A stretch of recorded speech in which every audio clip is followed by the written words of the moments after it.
Shalom. This week's Sedra is Sedrat Vayigash. Our Sedra contains the emotional moment when Yosef revealed his true identity to his brothers. Before Yosef's big revelation, he sent the Egyptians out of the room. As we read this week, now Yosef could not bear all those standing beside him, and he called out, "Take everyone away from me." So no one stood with him when Yosef made himself known to his brothers. And Yosef wept out loud, but the Egyptians heard, and the house of Pharaoh heard. In his commentary to this episode, the Ramban wrote that Yosef sent the Egyptians out of the room because he didn't want them to hear about how the brothers sold him into slavery. Yosef was worried that if the Egyptians heard about the sale, they would think that Yosef's brothers and the entire nation were traitors. The Egyptians would then suggest that Yosef should not be trusted. The Ramban's comments speak not only to Yosef and his brothers' generation, but to all generations of the Jewish people. As a people, we must be wary of seeming untrustworthy to those around us. This is especially true when living in a foreign land, but even in our own land, our actions must put us in the best light. As God told the prophet Isaiah, "I am the Lord, I called you with righteousness, and I will strengthen your hand, and I formed you, and I made you for a people's covenant, for a light unto the nations." Ensuring that the Jewish people leave a favorable impression on others is part of the mitzvah of sanctifying God's name, Kiddush Hashem.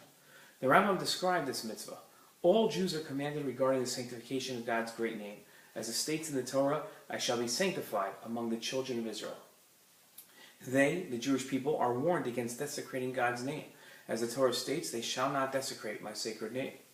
There are deeds which are also included in the category of desecration of God's name, if performed by a person of great Torah stature who is renowned for his piety, i.e. deeds which, although they are not transgressions, will cause people to speak disparagingly of him.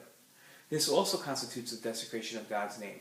For example, a person who purchases merchandise and does not pay for it immediately, although he possesses the money, and thus the sellers demand payment and he pushes them off. A person who jests immoderately, or who eats and drinks near or among the common people, or whose conduct with other people is not gentle, and he does not receive them with a favorable countenance, but rather contests with them and vents with his anger, and the like.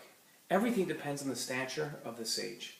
The extent to which he must be careful with himself and go beyond the measure of the law depends on the level of his Torah stature. Yosef sent the Egyptians out of the room to ensure that they wouldn't look at the brothers and his people in an unfavorable fashion, but also to sanctify God's name and avoid desecrating it through making themselves look bad. Yosef's concerns set an example for generations of Jews.